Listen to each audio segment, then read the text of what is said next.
Okay. జై గురుదేవ్. ఆ, so నిన్నటి వరకు చెప్పుకున్నాం వెలగపండులో సృష్టి లాగా చెప్పుకున్నాం అనమాట. ఇవాళ వశిష్ఠ మహర్షి రాముడికి చెప్తున్నాడు అనమాట. సో రామ, ఈ ప్రపంచంలో మనం చూసే కాలము స్థలము అన్ని కూడా నిజంగా వేరువారు కావు. అవన్నీ ఒకటే చైతన్యం యొక్క భాగాలు. నువ్వు గ్రహించినప్పుడు ఈ ప్రపంచం అంతా మన ఆలోచనలు మాత్రమే. ఇది నిజమైన వాస్తవం కాదు. అప్పుడు నువ్వు అర్థం చేసుకుంటావు అన్నీ ఒకటే. ఇది బ్రహ్మం, విడిపోలేని బ్రహ్మం అంతే. సో ఒక విత్తనంలో బయటకు చూస్తే ఏం కనిపించదు, కానీ దాంట్లోనే చెట్టు మొత్తం దాగి ఉంటది. లైక్ పూలు పండ్లు అన్ని దాగి ఉంటాయి. అదే విధంగా చైతన్యం ఒకటే అయినా కూడా ఈ ప్రపంచం అన్ని మన ఊహల్లో కనిపిస్తున్నది అంతే. సో ఒక రాయిలో నిజంగా కమలాలు ఉండవు, లోటస్ ఫ్లవర్స్ ఉండవు రాయిలో, కానీ మనం ఊహిస్తే ఉన్నట్టు అనిపిస్తాయి. అట్లాగే ప్రపంచంలోని భిన్నత్వం కూడా అది మన మనసులోనే ఉద్భవిస్తుంది. ఎట్లాగైతే ఈ ప్రపంచంలో ఉంది అనిపిస్తుంది అంటే మనకు ఇది మిరేజ్ అంటే ఏమంటాము, ఎండమావిలో నీరు ఉన్నట్టు ఉంటుంది.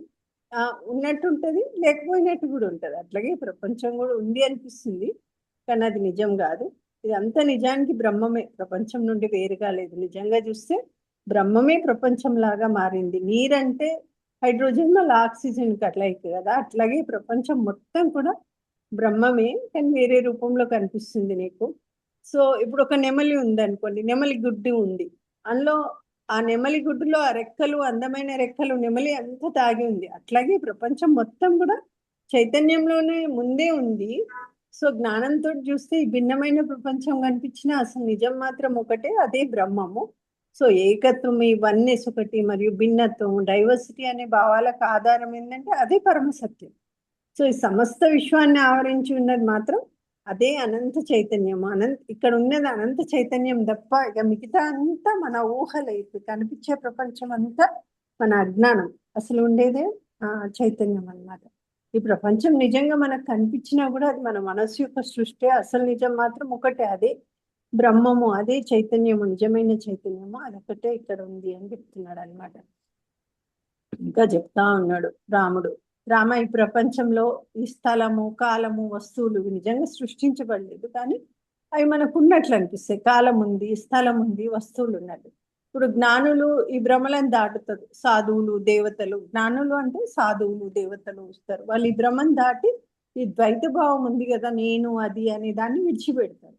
సో వాళ్ళు అలాంటి భావన లేకుండా శాంతంగా ఉంటారు. వాళ్ళ మనస్సు అసలు కదలదు, చిత్రంలో ఉన్న బొమ్మలాగా స్థిరంగా ఉంటారు. వాళ్ళు పనులు చేస్తారు, కానీ నేను చేస్తున్నా అనే భావం అయితే వాళ్ళకు ఉండదన్నమాట. వాళ్ళలో నేను నాది అనే భావం లేదు. వాళ్ళు చూస్తున్నది తెలిసింది అన్ని ఒకటి చైతన్యం అని గ్రహించేసిండు వాళ్ళు ఆల్రెడీగా. వాళ్ళ చైతన్యం పూర్తిగా శుద్ధము. అందులో ఎలాంటి ఆలోచనలు చిత్రాలు అనేటివి ఉండవు అనమాట. ఈ స్థితి చాలా దూరంలో లేదు, అసాధ్యం కూడా కాదు. ఇది మనకు డైరెక్ట్ ఎక్స్పీరియన్స్ తోటి పొందవస్తుంది. నిజానికి శరీరం లేదు, మనసు లేదు, ఆలోచన లేదు, ఉండేది ఒక్కటే చైతన్యం. ఇవన్నీ మన చైతన్యం యొక్క రూపాలే. ఈ సత్యానికి ప్రారంభం లేదు, అంతం లేదు. ఇది ఎప్పుడు ఉంది, చైతన్యం అనేది ఇప్పుడుంది, ఎప్పుడు ఉంటది. ఎంతమంది పుట్టినా చనిపోయినా కూడా ఆత్మకి ఎట్లాంటి మార్పు ఉండదు. ఈ ప్రపంచంలో కనిపించేటి అన్ని బ్రహ్మమే.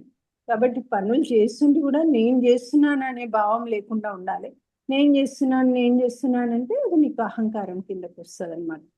శ్రీరాముడు మళ్ళీ ప్రశ్నిస్తాడు, ఇంకా ఆయనకి ఇప్పటి వరకు ఇంకా ఈ డౌట్స్ అన్ని పోలేదు. గురువర్య, ఈ ప్రపంచము బ్రహ్మం నుంచి మారిందా, నిజంగా మార్పు జరిగిందా అన్నాడు. వశిష్ఠ మహర్షి చెప్తున్నాడు.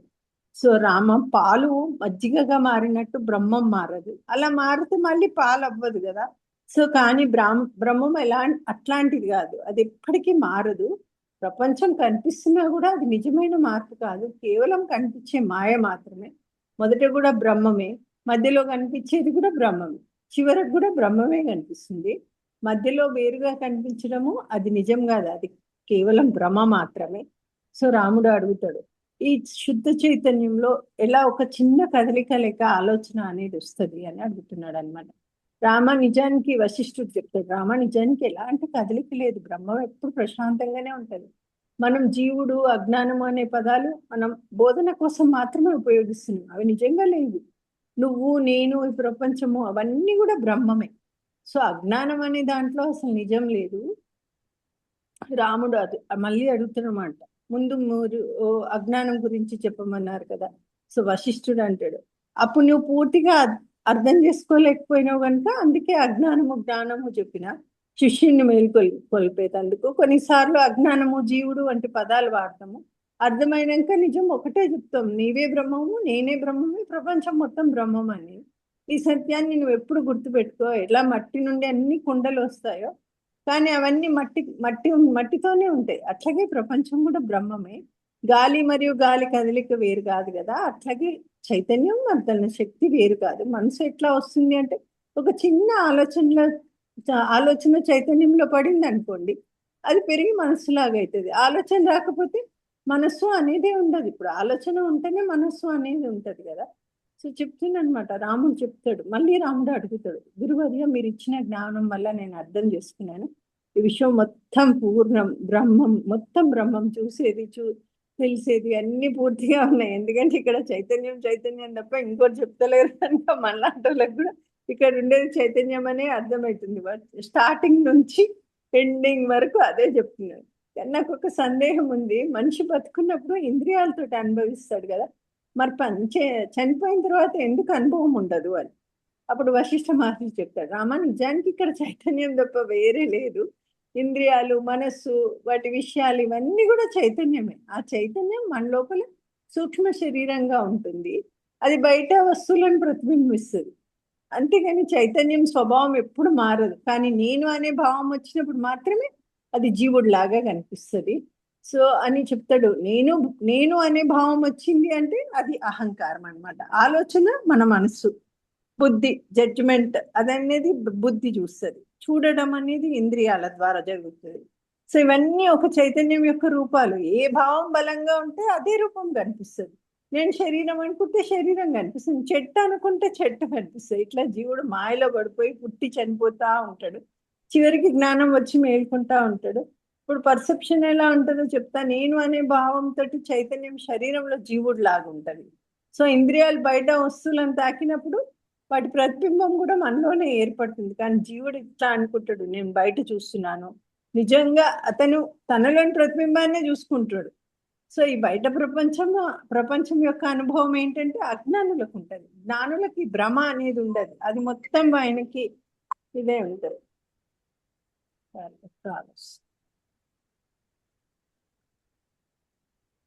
అందువల్ల సో ఆత్మ ఇక్కడ ఉండే నిజం ఏంటంటే ఓన్లీ ఆత్మ మాత్రమే ఉంది. అన్ని ఆత్మనే. ఇంక ఇక్కడ ఆత్మను మించింది ఏమి లేదు అని చెప్తాడు. ఇక వశిష్ఠ మహర్షి రాముడికి చెప్తున్నారు అనమాట, రామ ఈ విషయంలో ముందుగా ఫస్ట్ ఒక సూక్ష్మ శరీరం, మనం పూర్యాష్టకం సటిల్ బాడీ. పూర్యాష్టకం అంటే చెప్పుకున్నాం కదా, ఇంద్రియాలతో పాటు మనసు, బుద్ధి, చిత్తము, అహంకారం కలిపి దాన్ని పూర్యాష్టకం అంటారు. సో చైతన్యంలో ఒక భావం లాగా ఉద్భవిస్తుంది అనమాట. అదే తర్వాత అనేక జీవుల శరీరాల లాగా కనిపిస్తుంది. సో బిడ్డ గర్భంలో ఉన్నప్పుడే ప్రపంచం ఉన్నట్టు అనుభవిస్తుంది. ఈ మహావిశ్వంలో ఎట్లాగైతే 5 భూతాలు ఉద్భవిస్తాయో అట్లాగే మన లోపల ఇంద్రియాలు, వాటి నుంచి అనుభవాలు ఉద్భవిస్తాయి. కానీ నిజంగా ఇవేవి సృష్టించబడలేదు. ఇవన్నీ బోధ కోసం చెప్పిన మాటలు మాత్రమే.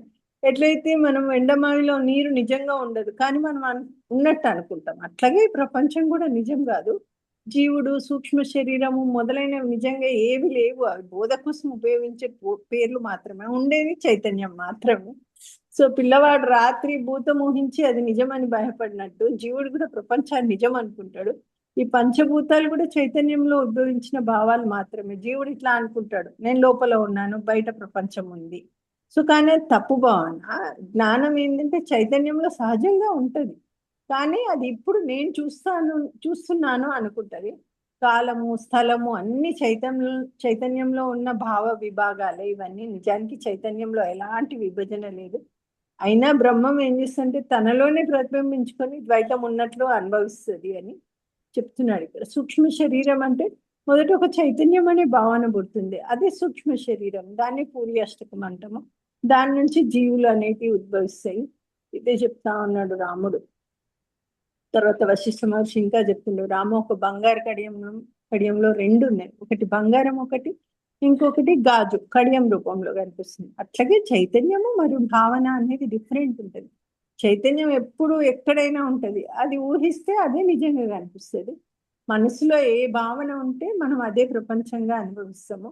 కళ్ళ మనం ఒక ఊరుని చూస్తాం, తర్వాత ఇంకో దృశ్యం చూస్తాం. అలాగే ఒక జీవుడు ఒక శరీరం నుండి ఇంకొక శరీరానికి వెళ్తాడు. శరీరం నిజం కాదు, అది తాత్కాలికం మాత్రమే. శరీరం చనిపోతే తప్పకుండా, కానీ జీవుడు మాత్రం కొనసాగుతాడు. అది కూడా ఒక కళ లాంటిది. జీవుడు తన భావనల ప్రకారం మళ్ళీ అనుభవిస్తాడు, మళ్ళీ భూమి మీదకి వస్తాడు. మంచి ప్రయత్నం వల్ల మనం పాత అలవాట్లన్నీ మార్చుకోవచ్చు. కానీ నేను జీవుడిని అనే భావము ముక్తి వచ్చే వరకు పూర్తిగా పోదు. నేను జీవుడిని అనే భావం మనకు ముక్తి వచ్చే వరకు ఉంటది. ఈ సూక్ష్మ శరీరం ఇట్లా ఉంటది. మనసు, బుద్ధి, అహంకారము, పంచభూతాలు ఇవి ఎప్పుడు ఉంటాయి అన్నమాట.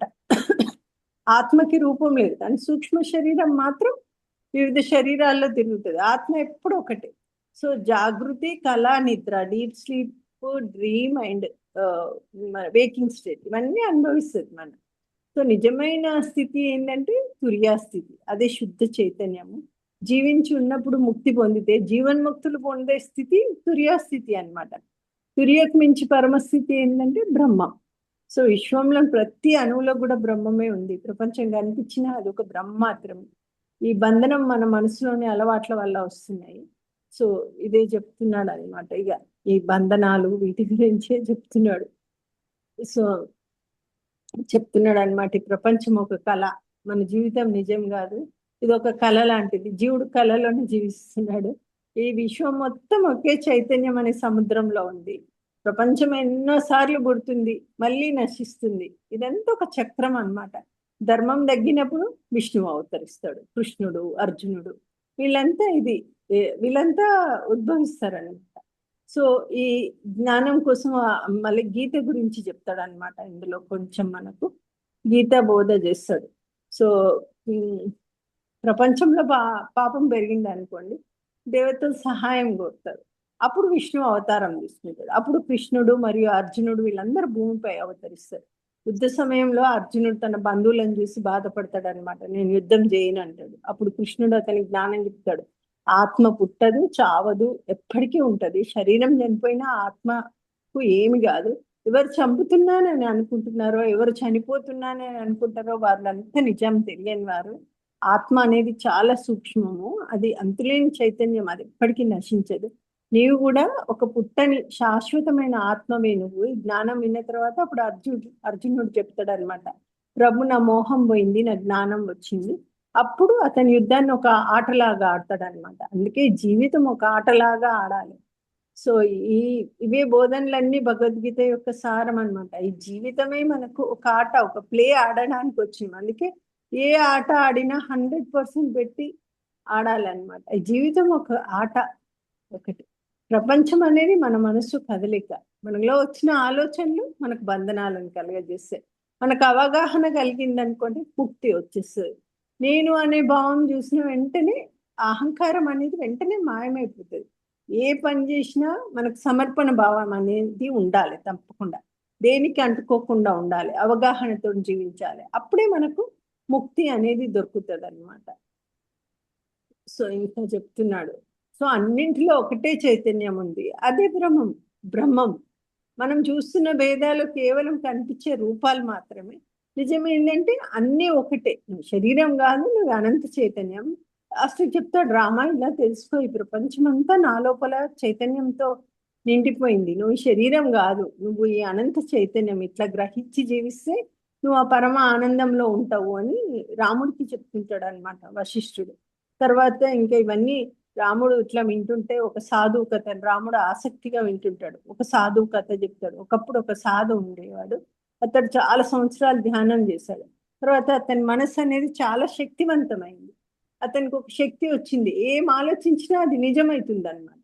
ఒకరోజు అతను ధ్యానం చేసుకుంటే చాలా అలసిపోయి, కొంచెం వేరే జీవితం ఎట్లా ఉంటుందో చూద్దాం, ఇక బోర్ కొడుతుంది అని ఒకటే జీవితం అనుభవిస్తుంటే కొంచెం బోర్ కొడుతుంది అనిపిస్తుంది. సో వేరే జీవితం చూద్దాం అనుకున్నాడు. మొదట అతను నేను ఒక సాధారణ మనిషిని అనుకున్నాడు. వెంటనే అతను ఒక గిరిజనుడు లాగా మారిపోయింది. సో అతని జీవితం కొంతకాలం గడిచింది. ఓ రోజు అతను మద్యం దాగి నిద్రపోయింది దాంట్లో కళలో.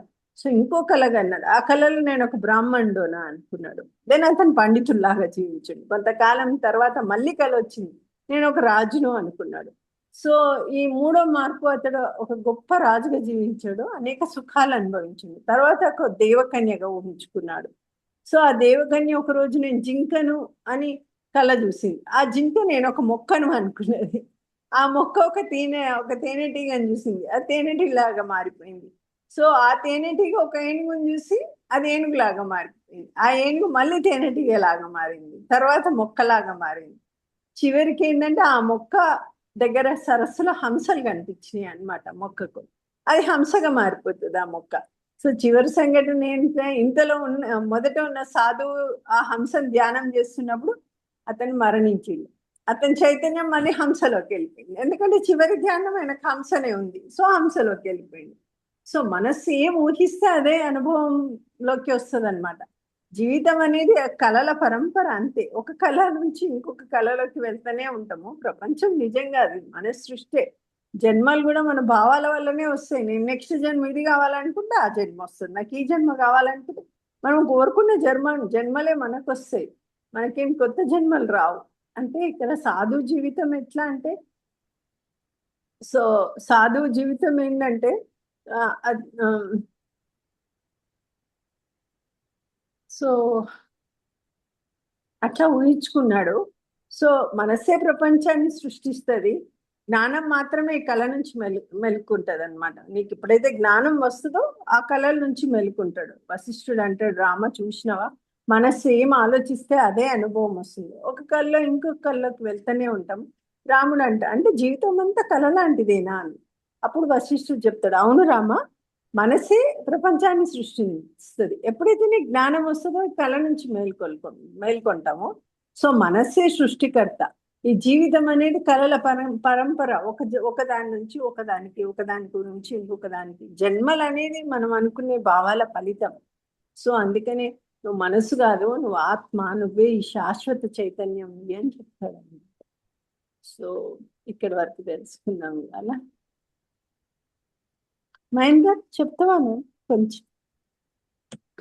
మా జయ గురుదేవమ్మా. జై గురుదేవ్. అదే మా ముందు వశిష్ఠముని అంత శుద్ధ చైతన్యం చెప్తున్నారమ్మా. తర్వాత దీనిలో శుద్ధ చైతన్యం తప్ప ఇంకేమన్నా విన్నా? మా వాడు ఇంకో వాడు వినలే. నేనే అంతే. బ్రహ్మము, నేనే శుద్ధ చైతన్యం తప్ప ఇంకో వాడు సెంట్రల్ ఐడియా మొత్తం యోగా లో సెంట్రల్ పాయింట్ అదే ఉందమ్మా. దాని చుట్టూ అన్ని చెప్తూ మళ్ళీ దానికే వస్తున్నాడు అంతే. ఎగ్జాక్ట్లీ. అంటే అది ఎంత గుర్తు, ఒక మనసుని మళ్ళీ మళ్ళీ గుర్తు చేస్తున్నారు అంతే యోగ వశిష్టం అని. అంతే, నువ్వు మనసుని జయించు, చైతన్యాన్ని అనుభవించు అంతే. నువ్వు చైతన్యం అనే అనుభూతులకు రా, ఈ మనసుని జయించు. అంతే అమ్మా. అదే అమ్మా, ఈ ఋషులు జ్ఞానులు ఏం చేస్తారంటే ద్వైత భావం లేకుండా సాక్షి భావంతో అన్ని పనులు చేస్తూ ఉంటారని చెప్పారు. తర్వాత రాముల వారు ఒక 2 ప్రశ్నలు అడిగారు. శరీరం వదిలిపెట్టినాక అంటే మరణించిన తర్వాత మరి ఈ ముందు పని చేస్తే కదా పంచేంద్రియాలు, తర్వాత ఎందుకు పని చేయమంటే అది కూడా ఒక మాయ లాంటిది, అది కూడా కల్పితమని చెప్పారు. అంటే చైతన్యం లేకపోతే నీకు ఆ ఇంద్రియాలు ఎప్పుడు పనిచేస్తాయి అంటే, నువ్వు చైతన్యం ఉంటేనే ఇంద్రియాలు పనిచేస్తాయి.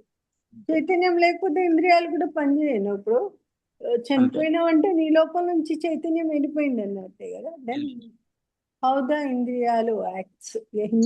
ఇంద్రియాలు ఉండవు అట్లా.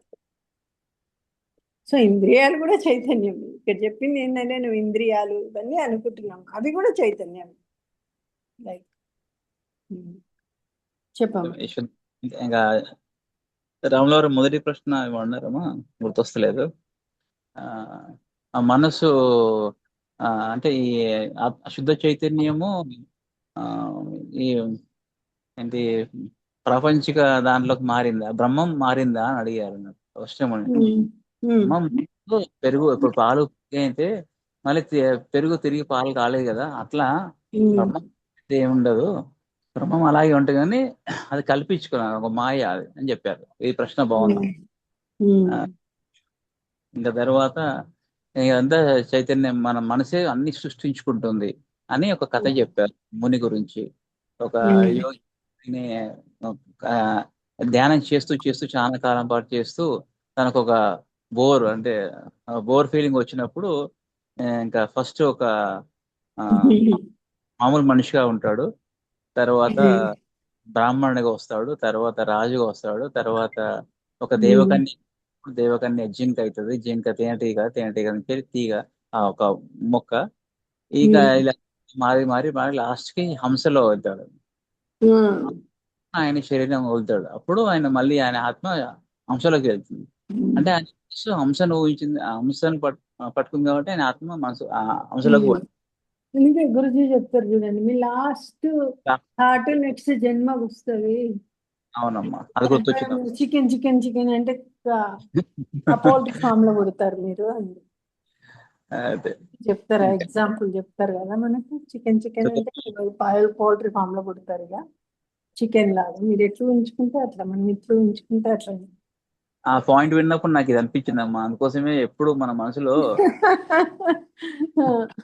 నాకు గురువే కావాలి, నాకు గురువే కావాలి చెప్పుకుంటూ ఉండాలి. కొంచెం కూడా అదే గుర్తొచ్చింది అనుకో. నేను ఓకే. గురువు కావాలనుకుంటావా? నాకు మనకు గురువు ఉండాలి. నాకు గురువు కావాలి అంతే, గురువు గారితో పాటే మళ్ళీ రావాలి. ఇంకేం అవసరం లేదా